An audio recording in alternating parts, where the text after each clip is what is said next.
Hello everyone, I am very embarrassed to say that it's been 8 months since the last time I did one of these market updates. I know how much they are appreciated, and I've got no excuse other than the fact that 2020 has certainly been one of the busiest years that I have had, and I think I share that sentiment with pretty much everybody on the planet. These opportunities have just been pushed to one side while we steady the ship and make sense of everything that's been going on and approach a challenging time the best way that we can. But I'm very pleased to say that we have faced 2020 as a business, as a group of people, very well. I'm very proud of my team for doing that.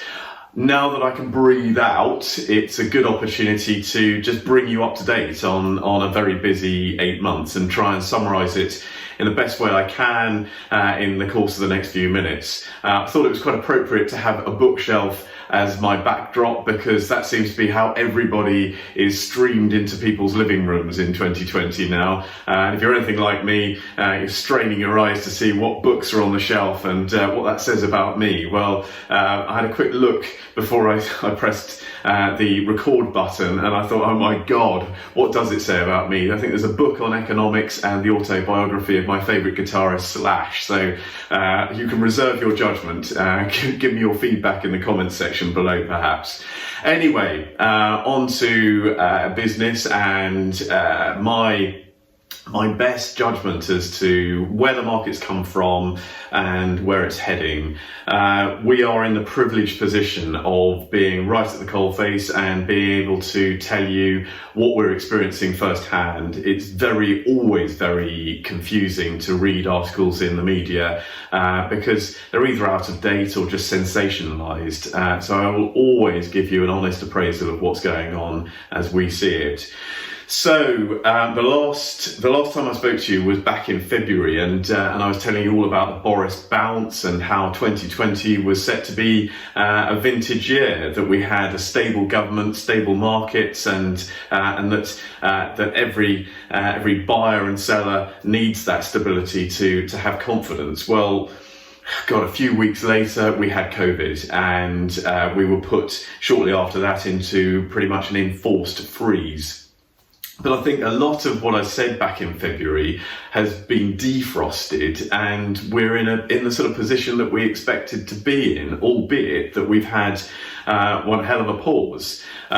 Through the spring, that enforced pause that lockdown imposed on us meant that, life has to go on, and I think the people that we look after paused for reflection. We were all shut up in our houses, in our flats, and we considered and reconsidered how we want to live, and that is why I'm here. It's why our business exists. We're in the business of helping people to live the best way that they want to live, and I think as we went through that lockdown period, we were first of all in touch with people who, through the power of social media, through email, through Rightmove and Zoopla, they were telling us, right, okay, where I'm living now, I don't want to live anymore. I want more space inside. I definitely want more space outside. I want a change of location.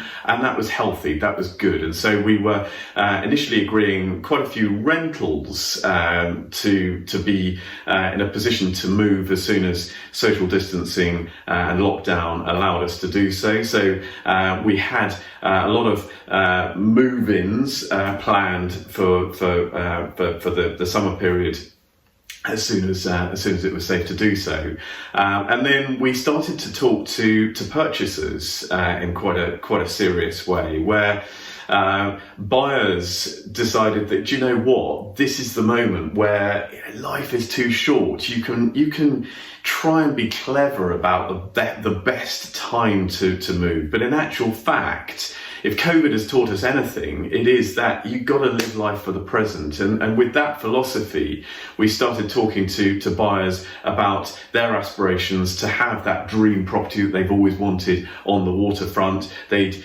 liquidated shares, they'd sold businesses, and now they were in a position to move. And that was quite exciting. And as soon as we moved into the summer period, that was the moment where there was this surge of activity, people with that not only pent up demand and enthusiasm to move, but I think that sort of frustrated need to change their lifestyle. And the area that we operate in, being in London and in such a beautiful part of town with a great lifestyle, I think Shad Thames and its peripheries really benefited from that. So as we moved into the summer months, lettings went crazy, people moving within the area, upgrading from 1s to 2s, 2s to 3s, no balcony to balcony, no riverfront view to riverfront view, with a view to and next time we might be pent up in our properties, it's going to be a more pleasurable experience. Over on the sales side, thank you to the Treasury for introducing the stamp duty holiday. It's something that we as an industry have been calling for a very long time. And in actual fact, through the doldrum years of Brexit, Brexit was very easy to blame, but in actual fact, the elephant in the room was stamp duty, because the stamp duty policy that the Treasury has had for the last decade just simply isn't working. It costs far too much money to move, and therefore people were locked in their properties waiting for the equity to rise and for that to enable them to be able to pay the stamp duty on their next purchase. Now that we have it's a modest holiday, it's £15,000 to everybody, but it's made one hell of a difference to people's enthusiasm about moving and their sense of urgency. And I really hope that the Treasury sees that hopefully over that period of time that the income to the Treasury has actually gone up as a result of transactions increasing, even though the taxation has gone down. But let's see. Let's hope that they see sense. So summer has been fantastic for us, and I'm sure many people involved in property. It really has been the return to not only a normal market, but a very good market, especially in sales. And I'd say, if we were measuring our success based just on a 3-month period, we've had our best 3 months ever.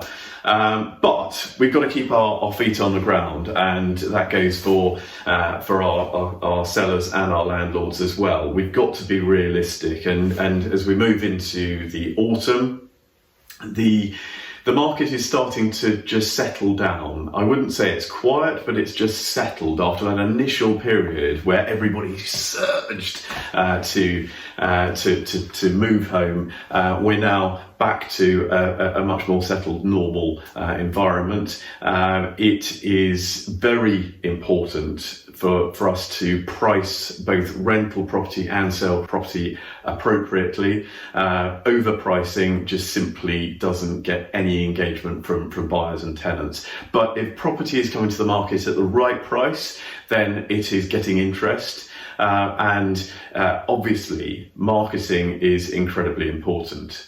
I think when I look back on 2020, I will see this year as being the year that we were allowed to shine, because we started a different approach to marketing property about 3 years ago, and we introduced video in a really serious way, not just throwing a camera around the property and doing a virtual tour, but actually putting ourselves in front of the people that are online looking at property and communicating with them before we even knew them. And that has really revolutionized the way that we interact with our buyers and tenants. And this year, I mean, who predicted the fact that we wouldn't be able to physically meet people that we were dealing with? And this has been our chance to engage with people in a far more effective way.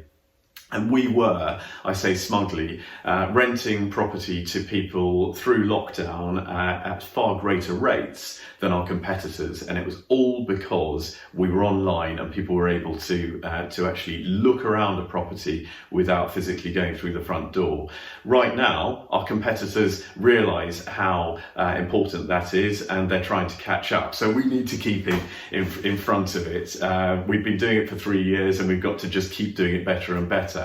Okay, that's my smugness out of the way, but it is very relevant to this update because I think this is set to continue. This is how people want to view property, look at property, and they will want to minimise, for their own safety and the safety of those that are living in the properties, they will want to minimise the physical contact they have with property that they then go on not to buy, and it'll speed up the time it takes to actually find the dream home.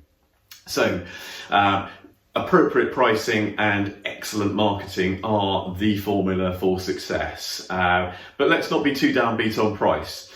Prices had adjusted on the sales side quite significantly through the last 4 years of Brexit, and therefore COVID really hasn't had much of a negative effect on prices. What has adjusted prices in London slightly is people's desire to buy a property outside, and what we're seeing is that actually most people are having their cake and eat it. They're not moving out of London, they're just buying an additional property, and so it's made the asking price in London settle by about 5%, and from what we can see, asking prices in the country have gone up by 5%, but we can deal with that.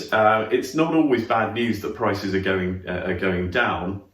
With that settlement, which I think is pretty much the natural evolution of where the market was going, that has stimulated demand, because I think the sentiment amongst our buyers is that this is as good as it's going to get for them, and actually our realistic sentiment from our sellers is that, okay, I get it, prices will probably settle now and be stable for the next few years. So if I'm serious about selling, then I need to price appropriately. There's no point in waiting for a better time. And that's good. That equilibrium between our sellers and our buyers is a really healthy thing. And let's face it, house prices are still very, very healthy. Over on the rental side, we are waiting for social distancing restrictions to be eased and travel restrictions to return to normal, because the City of London and Canary Wharf are still very empty. And so the rental market, the demand from tenants has definitely gone down temporarily. With that, rental values have gone down by around 5 to 10%, and I don't think that will continue for much longer. So if you're a tenant and you're looking for a place to live at a good rent, this is your moment. If you're a landlord, we just need to get you through this period with a good quality tenant who's going to treat your property well, let to them at what the market value dictates right now. But as Boris says, better times are ahead. So I hope this update is helpful to you. I promise that this will be a more regular occurrence now that everything is settled. At Anderson Rose, it's very much business as normal. The new normal is upon us. There, I said it, it's one of those cliches of 2020, but we adapted before COVID really hit us, and this year and the new way of doing things certainly suits us.